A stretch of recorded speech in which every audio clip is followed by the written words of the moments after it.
परमार वंश के थ्योरी के लास्ट लेक्चर में हम बात करेंगे प्रशासन और अर्थव्यवस्था की। तो पहले प्रशासन की बात कर लेते हैं।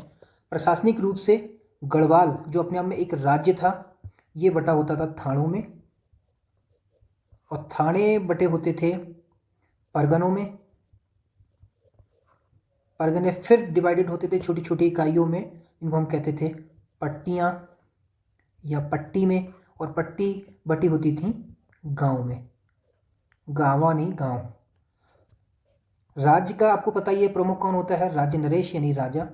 इसी तरह से थाड़ों का जो प्रमुख होता था वो थानेदार होता था। मेरे सैया थानेदार चलावे जिप्सी। परगनों का होता था कानून गो, पट्टी का पटवारी। तो इसका जो प्रशासन है गढ़वाल का बहुत ज़्यादा मतलब ऐसा अलग सा नहीं है, ट्रिकी है, तो याद करने में आसानी हो जाती है। और गांव का प्रधान या फिर मुखिया। तो यह है प्रशासनिक का इनका पूरा हायरार्की राज्य की, किस तरह से राज्य प्रशासनिक इकाइयों में बटा हुआ होता था। सबसे बड़ी प्रशासनिक इकाई राज्य अपने आप में होता था और सबसे छोटी प्रशासनिक इकाई होती थी गांव। इन सब के जो मुख्य हैं या मुखिया हैं उनके नाम सामने हमने बात कर ली है, ठीक है। राज्य का सर्वोच्च तो आपको पता ही है राजा ही होता था। इसके बाद होता है जो भी होते हैं उनकी हमने बात कर ली, ज़्यादा डिटेल में नहीं जाएंगे। अगर अधिकारियों में हम बात करें, अधिकारी में कुछ 2-4 अधिकारी हैं, इनकी हम बात कर लेते हैं। राजा या नरेश, ये तो सबको पता होता ही है। राजा के बाद जो प्रमुख होता था वो होता था वजीर, और सबको पता है कि वजीर या फिर दीवान प्रधानमंत्री के तुल्य पद होता है। यानी राज्य के जितने भी आंतरिक व्यवस्था या नीति संबंधी जो कार्य होते थे, यहाँ हम कह सकते हैं, लिख सकते हैं, आंतरिक व्यवस्था और नीति संबंधी, नीति मतलब पॉलिसी संबंधी जितने भी काम होते थे वो कौन करता था, वजीर करता था, ठीक है। इसके बाद वजीर के बाद एक और आता है सबसे शीर्ष मंत्री, हम कह सकते हैं शीर्ष मंत्री, इसका नाम होता था मुख्तार। मुख्तार, ठीक है, तो ये भी याद रखना। इसके अलावा एक धार्मिक अधिकारी का नाम आता है। धार्मिक अधिकारी का मतलब आपको पता ही है, जो दान धर्म या बाकी जो भी संबंधित डिसीजन है या निर्णय है उनसे डील करता होगा, इसको कहते थे ओझा। ओझा, ये याद रखना है, ठीक है। इसके अलावा एक चौकीदार नाम आता है।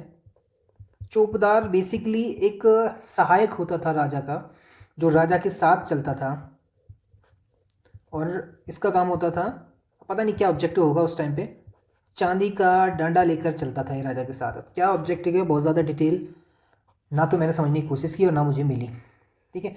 तो ये कुछ इसमें 2-4 इंपॉर्टेंट हैं, इनके प्रशासनिक इकाइयों से रिलेटेड पॉइंट्स हैं। अब बात कर लेते हैं अर्थव्यवस्था की। किसी भी राज्य की अर्थव्यवस्था में सबसे प्रमुख होता है उसका राजस्व। राजस्व मतलब राज्य की आय, और राज्य की आय का प्रमुख स्रोत क्या होता है, कर। तो जब कर की बात करते हैं तो हमें समझ में आना चाहिए कि कर की प्रणाली क्या है उस राज्य की। तो कर की प्रणाली समझने के लिए पहले एक छोटी सी थ्योरी समझनी पड़ेगी, जिससे हमारे पिछले लेक्चर में जो हमने स्टडी किया था वो भी रिवाइज हो जाएगा।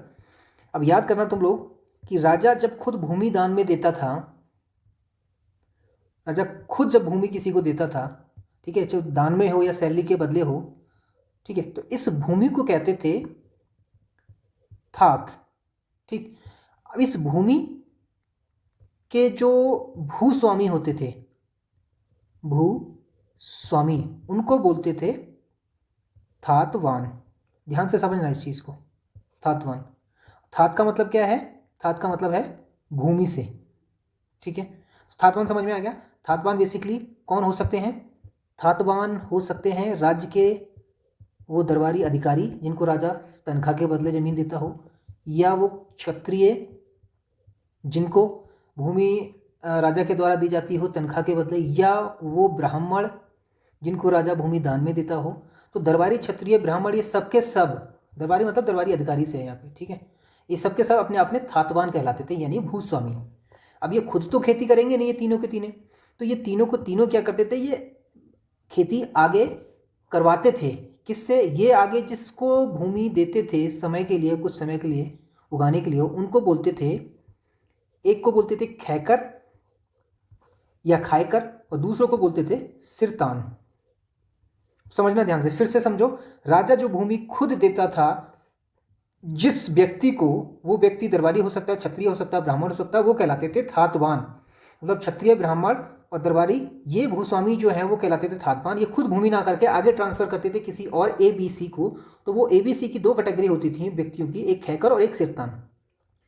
दोनों में अंतर क्या है? ये जो खैकर होते थे ये बेसिकली एक तरह से स्थायी कृषक होते थे। ये हो सकता है जमींदार के रूप में होते हो, खुद ना कृषि करते हो, फिर ट्रांसफर आगे कर देते हों।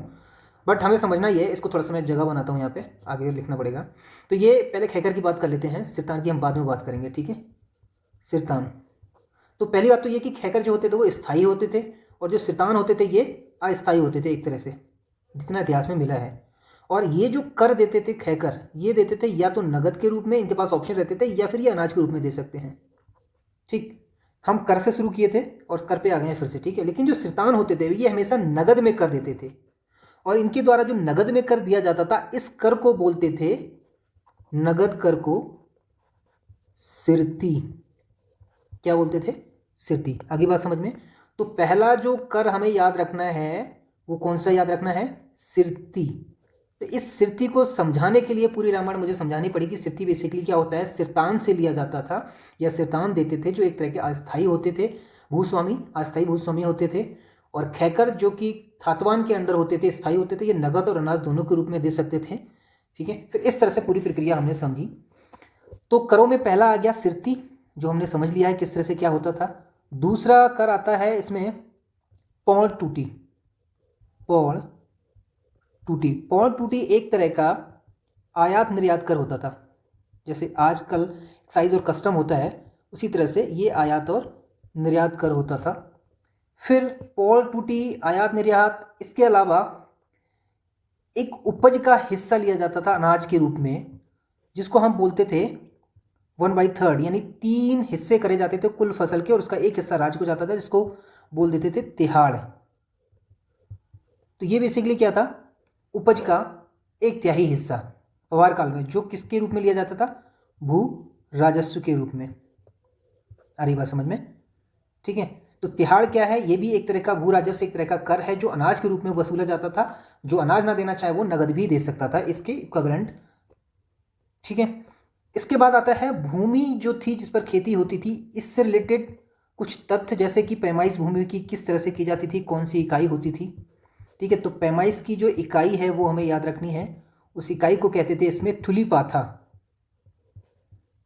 थुली पाथा, ठीक है। और इसका जो थुली पाथा का जो आरंभ किया था, मतलब शुरुआत की थी, वो की थी पवार शासक अजयपाल ने। ये याद रखना है, ठीक। अजयपाल ने थुली पाथा भूमि नापने की इकाई शुरू की थी। इसके अलावा एक 2-4 फैक्ट और बचते हैं इसमें। जैसे एक अधिकारी हुआ करता था सुकरापति। सुकरापति था, क्या था? सुपकारपति था। वैसे सुपकारपति 3 में डिवाइड, संधि विच्छेद करके याद करना पड़ेगा इसको। सुपकारपति का नाम इसलिए आता है क्योंकि ये जो राजकीय भोजन बनता था, उस राजकीय भोजन का प्रमुख अधिकारी होता था ये, ठीक। तो ये कुछ प्रमुख तथ्य हैं जो अब मुझे याद है, वो आपको बता दिए।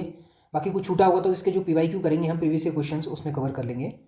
तो अर्थव्यवस्था में बेसिकली हमने क्या किया? 2-3 पॉइंट प्रमुख थे हमारे। एक तो कर, 2-3 कर, जिसमें हमने सिरती की बात की, पौड़ टूटी की बात की, तिहाड़ की बात की, ठीक है। और उसके बाद भूमि पैमाइश और सुपकारपति। तो यही है फिलहाल अभी इसका प्रशासन और अर्थव्यवस्था में। बाकी डिस्कस करते हैं PYQ में। मिलते हैं अगले लेक्चर में।